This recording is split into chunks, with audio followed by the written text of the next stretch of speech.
Shalom Bapak Ibu Saudara sekalian dikasihi oleh Tuhan Yesus Kristus. Mari kita terus bersemangat merenungkan kebenaran firman Tuhan, agar kiranya berhala-berhala di dalam hidup kita boleh sedikit demi sedikit kita alihkan kepada fokus kepada Tuhan. Tema kita hari ini adalah ciptaan yang membunuh pencipta.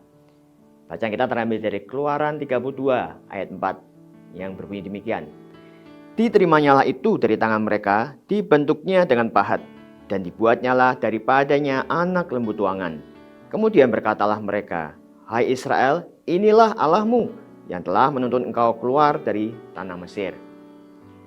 Dalam bukunya berjudul The Wounded Heart, Henry Nouwen menceritakan sebuah kisah dari India kuno. Ada 4 orang bersaudara keturunan bangsawan membuat kesepakatan di antara mereka untuk masing-masing menguasai sebuah ilmu. Mereka pun berkelana ke 4 arah yang berbeda. 1 ke utara, 1 ke selatan, 1 ke timur, dan 1 ke barat. Waktu pun berlalu dan sesuai kesepakatan mereka akhirnya bertemu untuk mengungkapkan apa yang telah mereka pelajari. "Aku telah menguasai ilmu," kata orang yang pertama. "Bangkai binatang yang tinggal tulang sanggup kuberikan daging untuk menutupi tulang-tulang itu." "Aku," kata yang kedua, "sanggup menumbuhkan kulit dan rambut di atas daging binatang itu." Tak mau kalah dengan kedua saudaranya, orang ketiga berkata, "Aku lebih hebat. Aku bisa menciptakan anggota badannya." Dan orang yang keempat berkata, "Namun aku yang terhebat. Aku bisa memberikan kehidupan kepada binatang itu jika wujudnya sudah lengkap."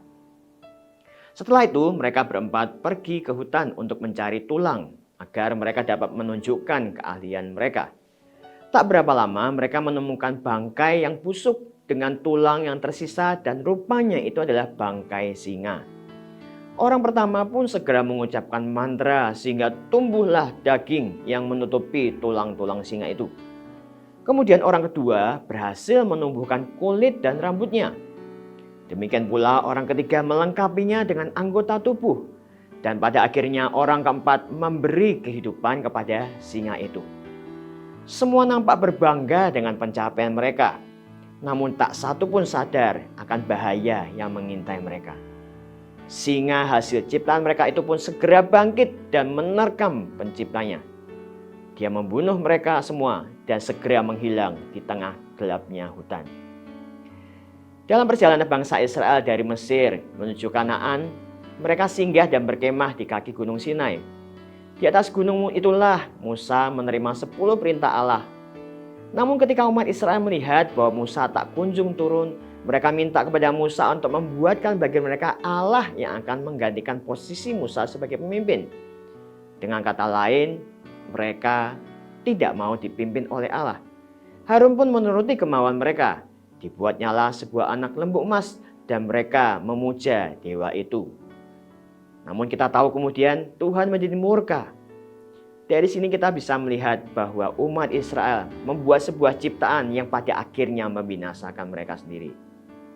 Dalam hidup ini kita pun sedang membangun bagian demi bagian hidup kita untuk menciptakan sesuatu, bukan? Dengan latar belakang pendidikan, keterampilan, dan pengalaman yang dimiliki oleh manusia, manusia mewujudkan impian hidupnya.